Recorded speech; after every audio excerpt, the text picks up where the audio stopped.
What's up, guys? I'm going to show you all how to get your files from the utility that you're using, whether it's Stop Motion Animator or Stop Motion Studio, and put it into Flipgrid. So we'll start with Stop Motion Animator. Once you've played through your clip, you're going to either record audio, although we said that didn't work very well, and then you're going to save your clip. Now you'll save your clip with your name and then whatever the name of your film is. I'm going to call mine Mr. Wampler Stop Motion Film.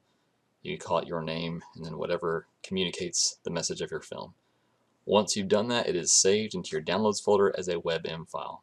On Stop Motion Studio, you're going to go to Select, you're going to go to the Share button, you're going to export your movie, and you're going to save it as something or save the drive, however you want to save it. Once you've saved it, once again you want to save it as your name, and then whatever you want to call the title of your film. It will save it as an MP4.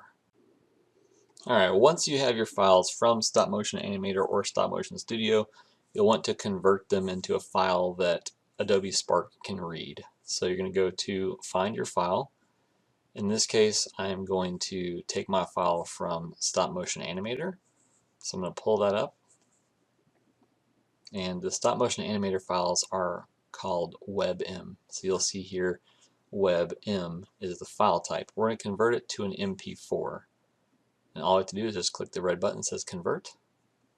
And it's going to take a little bit of time to load and process. So you might have to sit around for just a second while it does that.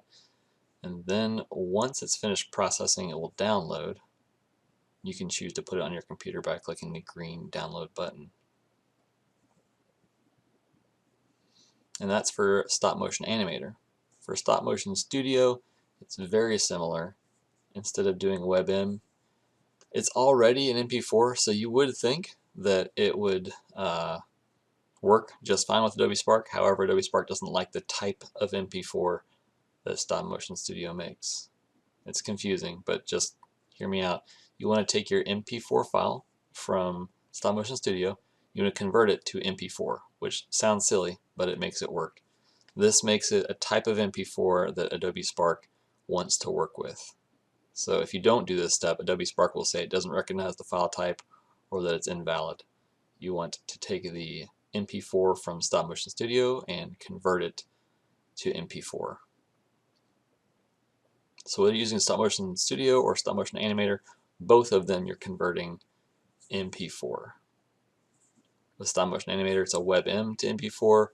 With Stop Motion Studio, it's an MP4 of one type to an MP4 of another type that Adobe Spark can take. Once it downloads, you're going to just download it with the green button. And now you have an MP4 that works for Adobe Spark.